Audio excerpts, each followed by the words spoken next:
Jadi hari ini kita berkumpul di SMA 1 Arabi, Aula SMA 1 Arabi biasa untuk melaksanakan literasi umum seperti biasanya yang sudah pasti seru sekali. Sebelum mulai, mari kita berikan tepuk tangan yang meriah kepada semua yang telah berpartisipasi kami pada hari ini.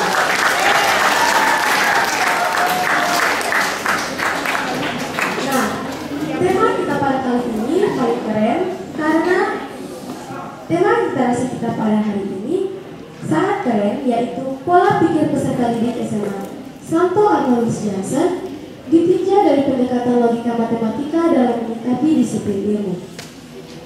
Kedengarannya ilmu sekali ya? Ya. Tapi tenang, karena hari ini kita bakal bahas dengan cara yang sangat seru. Intinya, bagaimana itu logika, cara berpikir yang runtuh dan rasional bisa membantu kita lebih disiplin, fokus dan cerdas dalam belajar berbagai ilmu.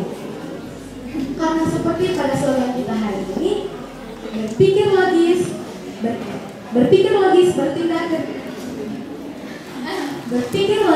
bertindak cerdas, menjadi siswa yang luar biasa.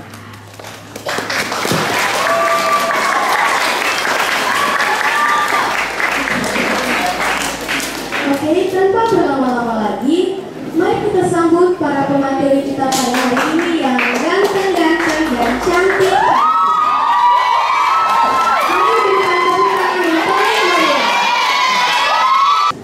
Baik, selamat pagi semuanya. Perkenalkan, nama saya Francesco Saverio Luciano Seti. Biasa disapa Ici, saya dari kelas 12B. Di sini saya sebagai pemateri yang pertama. Terima kasih. Baik, selamat pagi untuk kita semua. Perkenalkan, nama saya Angelina Rawan. Biasa dipanggil Angel. Saya di sini sebagai pembicara kedua dari kelas 12A. Baik, perkenalkan, nama saya Francisca Maledua. Saya dari kelas 12A. Di sini saya sebagai pembicara ketiga. Selamat pagi untuk kita semua. Perkenalkan, nama lengkap saya Francisca Safriana Sofia Fernandez. Biasa disapa Feren. Saya dari kelas 12A. Selamat pagi untuk kita semua. Perkenalkan, nama saya Tito Subrahman Spaga, yang bisa dipanggil Tito. Saya dari kelas 12B. Oke, tanpa berlama-lama lagi kita akan masuk ke materi kita pada hari ini. Dan waktu selanjutnya akan diberikan kepada para pemateri kita untuk menjelaskan. Baik, jadi di sini saya sebagai materi yang pertama, saya akan menjelaskan tentang latar belakang, urusan masalah dan juga tujuan dari topik pembahasan kita pada hari ini, yaitu pola pikir peserta didik SMA Santo Arnoldus Johnson Kupang ditinjau dari pendekatan logika matematika dalam menyikapi disiplin ilmu. Pendidikan modern menuntut peserta didik untuk dapat berpikir secara logis dan sistematis, di mana logika matematika menjadi salah satu pendekatan penting yang mampu membentuk pola pikir kritis, analitis, dan ilmiah. Di Kota Kupang sebagai pusat pendidikan di wilayah timur Indonesia, keberagaman latar belakang peserta didik menambahkan kompleksitas dalam mengembangkan cara berpikir yang sesuai dengan prinsip logika. Namun kenyataannya, tidak semua siswa mampu berpikir secara rasional dan terstruktur. Sebagian masih menunjukkan pola pikir dogmatis dan intuitif tanpa landasan yang logis. Selanjutnya saya akan menjelaskan tentang pola pikir secara dogmatis. Pola pikir secara dogmatis adalah pola pikir yang sangat kaku dan tidak fleksibel di dalam memegang kepercayaan atau keyakinan, di mana seseorang menolak untuk menerima atau mempertimbangkan gagasan, pendapat atau bukti yang bertentangan dengan keyakinannya yang sudah ada tanpa keraguan atau kritik. Contohnya dalam kehidupan sehari-hari adalah seseorang yang keras kepala dan menganggap bahwa pandangannya adalah suatu hal yang satu-satunya kebenaran. Yang kedua adalah pola pikir intuitif. Pola pikir intuitif adalah kemampuan mengetahui atau memahami sesuatu secara cepat dan naluriah, tanpa melalui proses analisis logis atau pemikiran mendalam yang rasional.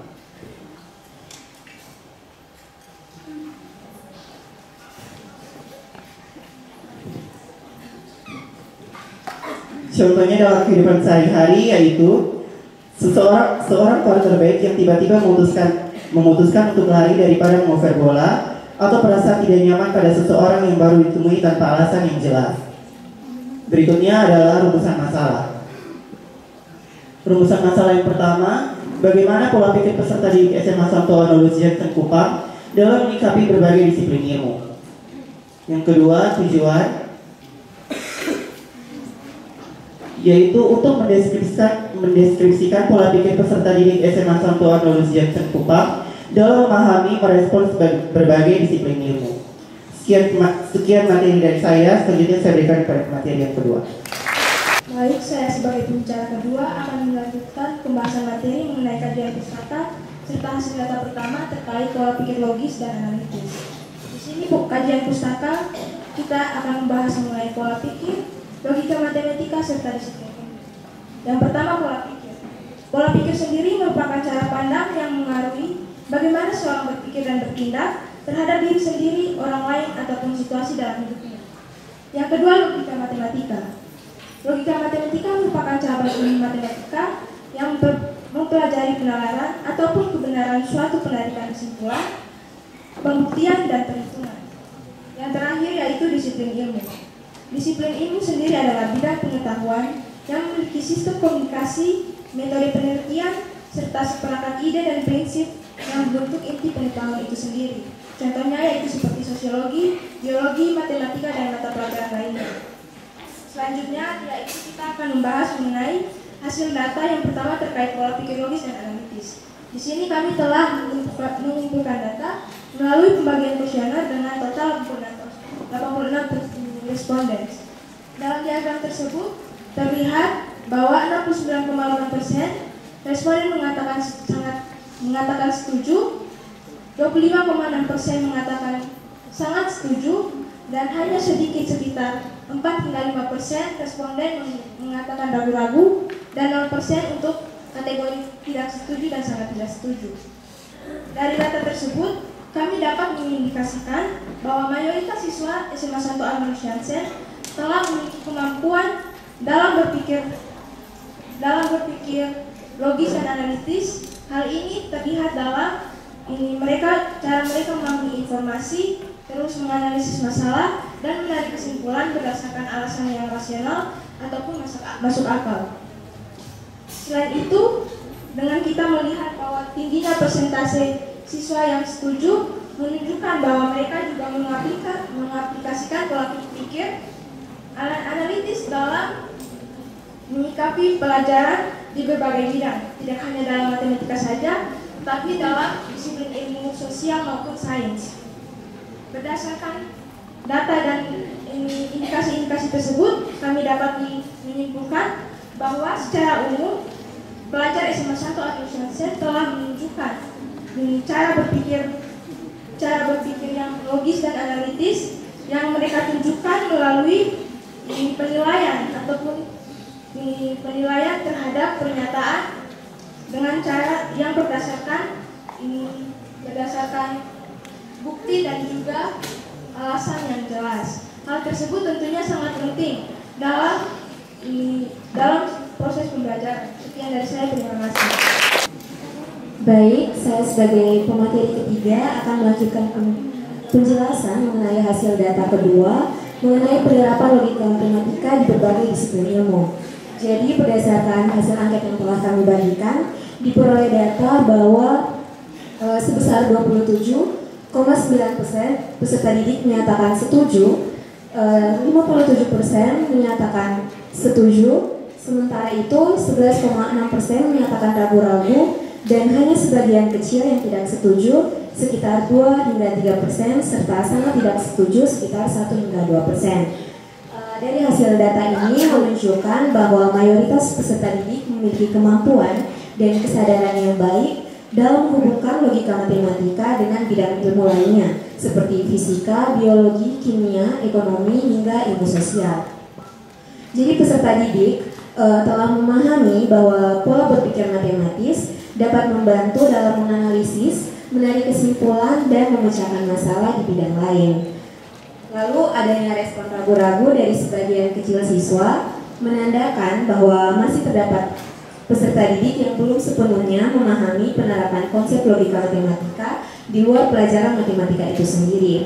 Hal ini bisa disebabkan oleh kurangnya integrasi lintas pelajaran atau karena siswa itu sendiri masih menganggap bahwa matematika adalah ilmu yang yang terpisah dari konteks kehidupan nyata. Jadi secara keseluruhan hasil ini menggambarkan bahwa pola berpikir logis peserta didik sudah berkembang dengan baik dan mampu diterapkan secara lintas disiplin ilmu, meskipun diperlukan pendekatan pembelajaran yang lebih kontekstual dan kolaboratif agar pemahaman logika matematika dapat diterapkan lebih luas lagi pada kehidupan nyata dan berbagai bidang ilmu lainnya. Sekian dari saya serahkan kepada pemateri selanjutnya. Oke, baik, jadi saya akan lanjutkan materi ketiga, yaitu tentang sikap terhadap berpikir logis. Jadi teman-teman semua bisa dapat lihat di PowerPoint. Di sini tertera bahwa sekitar 47,7% yang menyatakan setuju, 40,7% yang menyatakan sangat setuju, 10,5% yang menyatakan ragu-ragu, dan 1,1% yang menyatakan tidak setuju. Hasil tersebut menunjukkan bahwa sebagian besar siswa SMA Santa Rosa itu memiliki pemikiran logis yang sangat baik. Mereka cenderung lebih menyukai pemahaman yang didasari pada alasan dan penalaran yang jelas daripada sekedar menghafal. Hal ini mencerminkan bahwa siswa di kalangan SMA Santo Anustiansi Kupang sudah mulai mengembangkan kemandirian berpikir dan kemampuan reflektif dalam memahami materi pelajaran. Jadi sikap terhadap berpikir logis itu yang pertama seperti keterbukaan pikiran, itu mempertimbangkan berbagai sudut pandang, jadi tidak melihat pada sudut pandang diri sendiri, melainkan bagaimana sudut pandang dari orang lain terhadap suatu argumen atau masalah. Lalu yang kedua tuh kritis, di mana siswa untuk berpikir kritis agar menganalisis informasi secara objektif.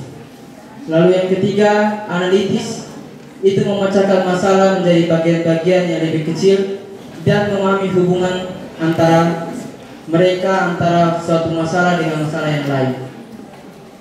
Lalu yang keempat itu rasional, membuat keputusan berdasarkan alasan yang jelas dan logis dan dapat diterima secara masuk akal. Lalu yang kelima, fleksibilitas, yaitu bersedia mengubah pendapat jika pendapat yang Anda sampaikan itu telah dinyatakan memiliki kekurangan atau salah. Secara keseluruhan, data ini mengindikasikan bahwa sikap berpikir logis peserta didik tergolong sangat baik. Siswa memiliki cenderung untuk menalar konsep secara mendalam dan mencari hubungan sebab akibat, bukan hanya mengingat informasi secara verbal. Hal ini menjadi modal penting dalam mengembangkan kemampuan berpikir logis terhadap SMA Santo Anustiansi. Sekian dari saya, terima kasih. Baik, saya akan melanjutkan membahas hasil data yang keempat, yaitu sikap terhadap kolaborasi antara disiplin ilmu. Jadi hasil yang kami peroleh yaitu diketahui bahwa 47,7% siswa setuju dan 41,9% sangat setuju dengan terhadap pernyataan bahwa logika matematika bermanfaat bukan hanya pada pelajaran matematika, tapi juga pada pelajaran lainnya. Sementara 8,1% ragu-ragu dan sekitar 2% menyatakan tidak setuju, tanpa ada yang menyatakan sangat tidak setuju. Hal tersebut menunjukkan bahwa mayoritas peserta didik SMA Santo Anustiansi sudah memahami keterkaitan antara logika matematika dengan disiplin ilmu lain. Peserta didik menyadari bahwa kemampuan berpikir logis tidak terbatas pada pelajaran matematika saja, tapi juga dapat diaplikasikan kepada pembelajaran lainnya. Hasil ini mengindikasikan bahwa pola pikir lintas disiplin sudah mulai tumbuh di kalangan peserta didik, di mana peserta didik melihat bahwa dasar penalaran matematis dapat membantu dalam pemecahan masalah dan pengambilan keputusan di berbagai konteks bertemu. Adanya sebagian kecil yang ragu-ragu dapat disebabkan karena kurangnya penerapan langsung logika matematika dalam pembelajaran. Dari hasil ini, secara keseluruhan menjelaskan bahwa peserta didik SMA 1 Lulusan Kupang memiliki sikap yang positif terhadap penerapan logika matematika dalam disiplin ilmu dan kesadaran bahwa berpikir logis merupakan keterampilan universal yang dapat membantu dalam berbagai aspek kehidupan, contohnya itu kehidupan akademik maupun kehidupan sehari-hari. Dari hasil data yang telah dibahas, di mana diperoleh dari peserta didik SMA 1 Lulusan, dapat disimpulkan bahwa pola pikir peserta didik SMA 1 Kupang menunjukkan tingkat kesadaran logis yang tinggi. Sebagian besar siswa menganggap logika matematika relevan dan bermanfaat lintas disiplin ilmu, yang berarti pendekatan logika matematika telah membentuk cara berpikir peserta didik menjadi lebih rasional, kritis, dan terstruktur. Namun, masih terdapat sebagian kecil yang ragu, sehingga diperlukan pembelajaran yang integratif agar siswa lebih memahami penerapan logika dalam berbagai konteks, seperti konteks kehidupan maupun pembelajaran lainnya. Sekian pemaparan materi dari kami, saya kembalikan kepada moderator. Mari kita berikan tepuk tangan sekali lagi pada pemateri kita pada hari ini.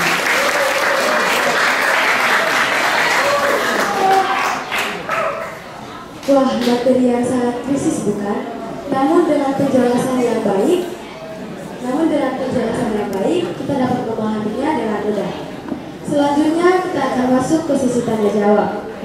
Bagi teman-teman yang memiliki pertanyaan atau pendapat seputar materi kita pada hari ini, silakan mengajukan tangan. Baik, terima kasih atas waktu dan tempat yang diberikan kepada saya. Di sini saya mengenai pada kakak materi. Seperti yang kita tahu, untuk kelas 10 dan kelas 11 pelajaran yang kita dapat tentang matematika adalah matematika dasar. Sedangkan kakak-kakak yang memilih paket di kelas A dan B memiliki mata pelajaran matematika tingkat lanjut. Nah, di sini saya mau bertanya, apa manfaat dan tujuan untuk belajar matematika tingkat lanjut, sedangkan dalam kehidupan sehari-hari kita mempelajari matematika dasar untuk menyelesaikan masalah dalam kehidupan sehari-hari. Itu saja pertanyaan dari saya. Terima kasih.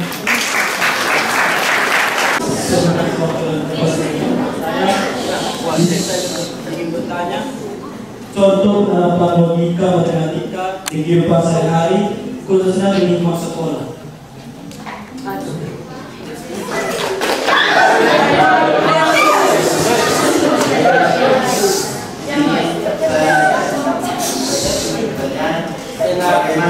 Bagaimana penerapan disiplin ilmu matematika dalam setiap pembelajaran yang terjadi di kelas?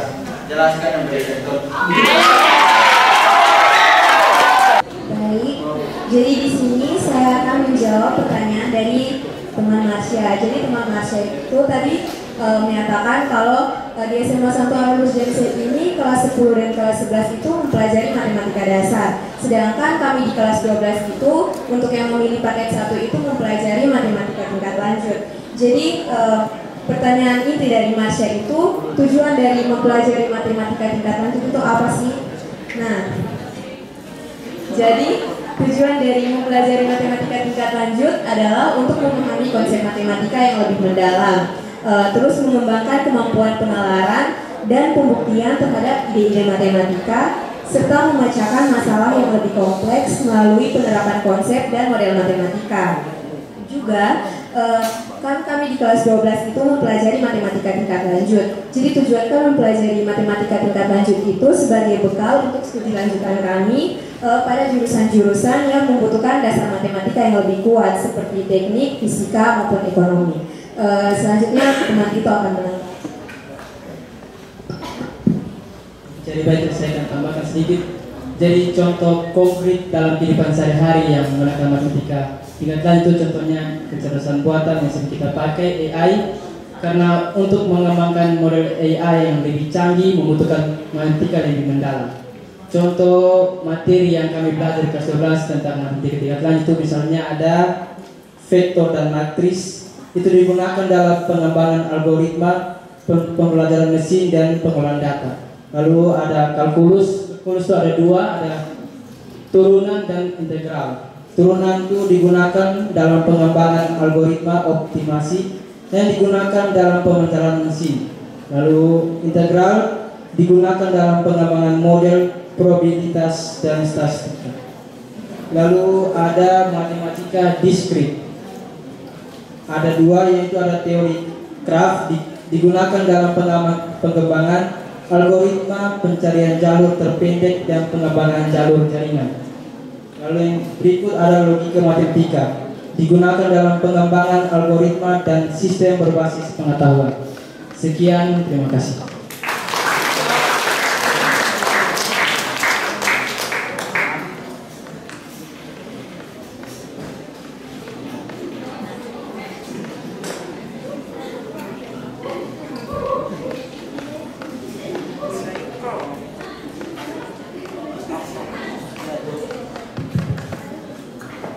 Baik, jadi di sini saya akan menjawab pertanyaan dari Tian Mendy. Pertanyaan dari James, yaitu contoh penerapan logika matematika dalam kehidupan sehari-hari, terkhususnya di lingkungan sekolah.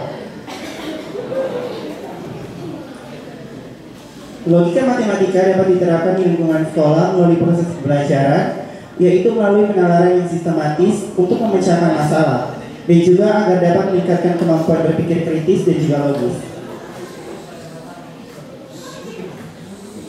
Contohnya itu adalah pembelajaran berbasis masalah atau problem based learning. Guru dapat menggunakan metode ini untuk melibatkan siswa secara aktif dalam memecahkan masalah, di mana siswa memecahkannya melalui serangkaian langkah logis seperti analisis masalah, penyusunan strategi, dan evaluasi hasil.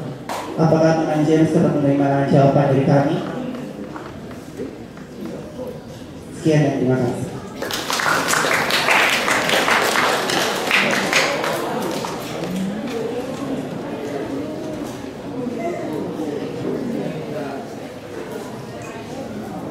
Baik, saya akan menjawab pertanyaan dari Tian Mendy. Baik, jadi pertanyaannya tadi kurang lebih penerapan disiplin ilmu dalam kelas, jelaskan dan berikan contoh. Betul? Oke. Jadi disiplin ilmu adalah di mana suatu bidang ilmu diajarkan dan digunakan dalam kegiatan pembelajaran secara nyata untuk membentuk pemahaman, keterampilan, dan sikap siswa. Seperti pada pembelajaran matematika, disiplin ilmu ini diterapkan untuk melatih kemampuan berpikir logis dan membantu dalam pemecahan masalah. Contohnya, misalnya teman-teman mengerjakan soal yang pertama diminta untuk menghitung luas bangun datar. Nah kemudian soal yang kedua itu diminta untuk misalkan menghitung luas dari taman.